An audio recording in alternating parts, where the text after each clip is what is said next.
এবার রায়ের জীবিত থাকার হদিশ মেলা মাত্রই এবার খড়গপুর থেকে সোজা কলকাতা চলে গেল অনির্বাণ। হ্যাঁ বন্ধুরা, ভিডিওতে লাইক দিয়ে দেখতে থাকুন। অনির্বাণ যখন খড়গপুর থেকে এই সুখবরটা নিয়ে রাইদের বাড়িতে গিয়ে বলতে থাকে যে আমি আপনাদেরকে বলেছিলাম না যে যতক্ষণ পর্যন্ত না আমি রাইয়ের বেঁচে থাকার খবর আনতে পারছি ততক্ষণ পর্যন্ত আমি কোনো মতে আপনাদের সকলের সামনে এসে দাঁড়াবো না, আমি আর এই মুখ দেখাবো না।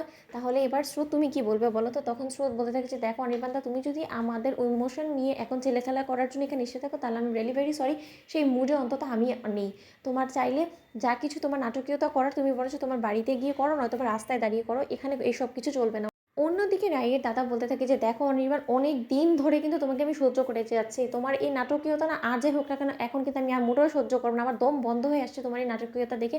তাই যত শীঘ্রই সম্ভব দোহাই তোমার, তুমি প্লিজ এখান থেকে ভালোই ভালোই চলে যাও, নয়তো বা তোমার উপরে আমি গায়ে হাত তুলতে বাধ্য হব। অন্যদিকে অনির্বাণ বলতে থাকে যে আজকে আমি সকল তথ্য প্রমাণ সঙ্গে করে নিয়ে এসেছি, এই যাত্রায় যে আমি কোনো রকম কোনো ভুল ধারণা নিয়ে এখানে আসিনি, বা শুধু শুধু খালি হাতে যে আমি এখানে আসলে আরও বেশি আপনাদের সকলের কাছে প্রশ্নকে বিধ্বস্ত হয়ে পড়বো সেটা আমি খুব আগে ভাগে আন্দাজ করতে পেরেছিলাম। তাই এবার সব কিছু তথ্য প্রমাণ নিয়ে আটঘাট বেঁধে এসেছি যাতে কিনা আমি আপনাদেরকে আমার কথার উপরে বিশ্বাস করাতে পারি। অন্যদিকে অনির্বাণের এই কথা শুনে রায়ের মা অনির্বাণের উপরে চটে গিয়ে বলতে থাকে যে বলো তোমার কাছে কি তথ্য প্রমাণ আছে যে যাতে কিনা আমরা ধরে নিতে পারবো যে রাই বেঁচে আছে, আমার মেয়েটা জীবিত থাকার আদৌ তোমার কাছে কোনো তথ্য প্রমাণ আছে বলো তাহলে দেখাও।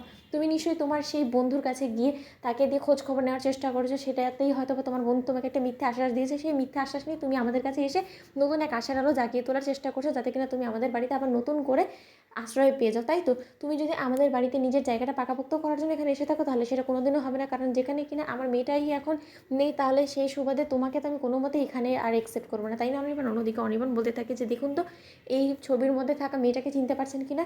অবিকল দেখতে রাই না, আপনার মেয়েকে তো আপনি নিশ্চয়ই খুব ভালো করে চিনতে পারবেন, কি স্রোত দেখো না। অন্যদিকে স্রোত রাইয়ের বৌমনি থেকে শুরু করে গোটা পরিবার যখন অনির্বাণের আনা সেদিনকার ভিডিও এবং ছবিগুলো দেখতে পায় রাই, ঠিক সেই সময়ে রাইয়ের বৌমনি বলতে থাকে যে এটা তো আমাদের রাই, কিন্তু রাইয়ের এই অবস্থা আর মাথায় ব্যান্ডেজ আর এই ছবিটা তুমি কোথা থেকে নিয়ে এলে বলো অনির্বাণ? তুমি কথা বলছো না কেন?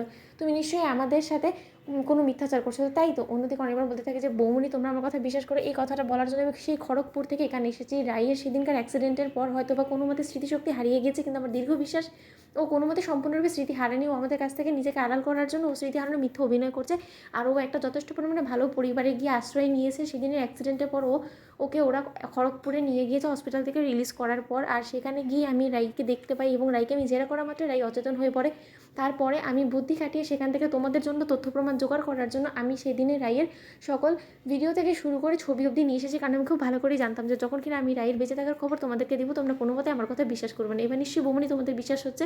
তো বন্ধুরা, ভিডিওটি ভালো লেগে থাকলে লাইক এবং শেয়ার করো, সাবস্ক্রাইব করো।